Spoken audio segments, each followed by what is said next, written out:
Look, we all know there's just nothing that competes with the sweet, sweet dew of Mountain Dew voltage.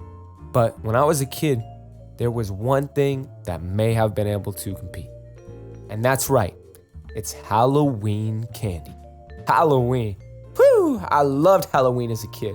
The one night a year I got to walk up to a complete stranger's house and ask them for candy. And what would they do? They just give it to you. No questions asked. It's like it was their damn job. Like, if you did that any other time of the year, you'd be considered a serious dumbass and straight up little tease to any sex offender in the area. I mean, the atmosphere was just so good.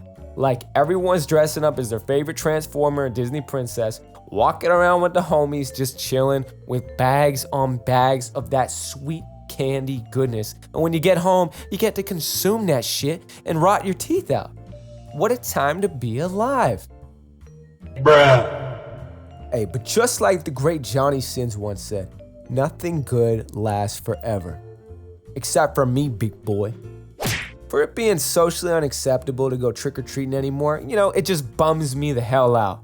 I mean, you get away with it until you're like 16, depending on how you look, if you're growing that beard or not. But once you pass like 18, bro, you cannot go trick-or-treating unless you want to look like that guy who stands outside school. That boy sus. But look, not everything is bad about getting older. But when it comes to Halloween, the big kids have their own kind of fun.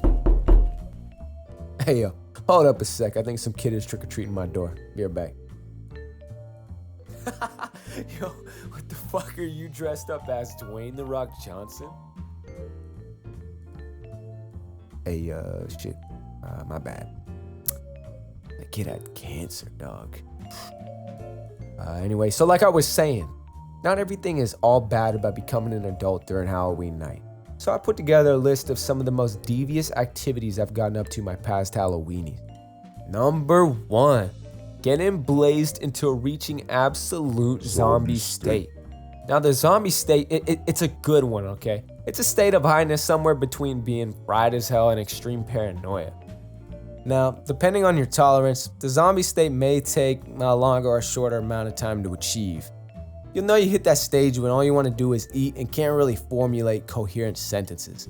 You know you smoke too much if you're seeing things. Don't smoke too much. In a sense, the zombie state is kind of like waking up after a long-ass weed nap, now that I think about it. The sweet thing about being in a zombie state is that you can go out if you want to get 7-Eleven or whatever, because nobody will be able to tell, bro. You'll fit in so good with the trick-or-treaters. Give me Slurpee. Okay. Numero dos. Attending a motherfucking house party. There's everything to do and see at a Halloween house party. Usually everyone is dressed up to the nines in different costumes unless you're a female. Okay, listen in, girls, alright? You know, that skimpy ass Harley Quinn costume, that shit has to stop right now. It has been overused to all hell. We all know you're really just trying to show off that ass you've been trying to tan over the summer. But hey, do what you want to do. A Halloween house party can be on some Project X shit or just a sesh with the homies. Both just as good as the other, and guess what? You'll still be smoking the devil's chronic till zombie state, so expect immaculate vibes. During the night, you could be dabbling from doing drugs to drinking and doing drugs. And sometimes, fucking. Not with the homies though. Unless you're into that, which would be an interesting friendship. But seriously, don't expect a lack of people snorting fat lines upstairs off Wonder Woman's titties, or an intense beer bong event being held in the living room. Hey listen, now, this may sound like a lot to take in right now, to some people. Some people might be thinking, damn, this sounds a lot like a regular ass house party. And yeah, okay, in some ways it will be. Except for the fact that you'll be reaching zombie state next to Captain America and a slutty nurse.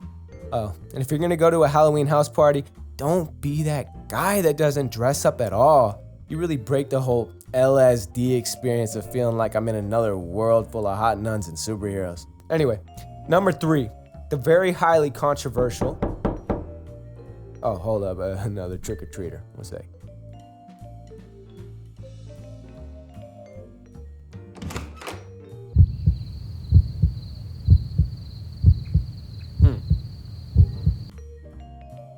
nobody was there. Probably the doorbell ditch or some shit. I don't know. Number 3, the Ouija board. This one's a personal classic.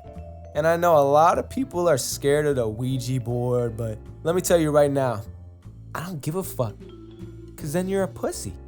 But seriously, Ouija boards are no joke. I've played maybe 8 times in my life, and every experience was a whole ass adventure.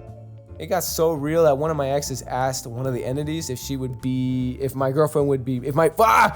ex would be moving with me to my home country after COVID, like we had planned. And deadass, the board said, nah. Like, can you guess how that relationship turned out?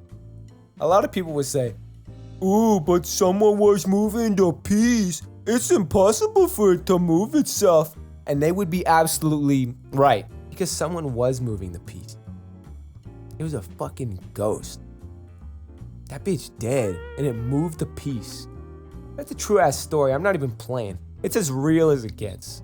But before playing the Ouija, please just do yourself a favor and look up the rules of playing, because if you do the game incorrectly or close it or whatever, you might get your ass haunted.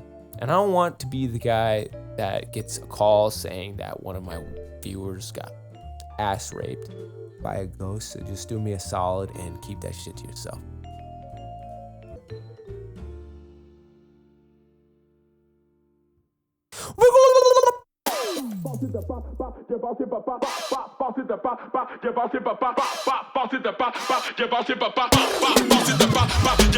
Bounce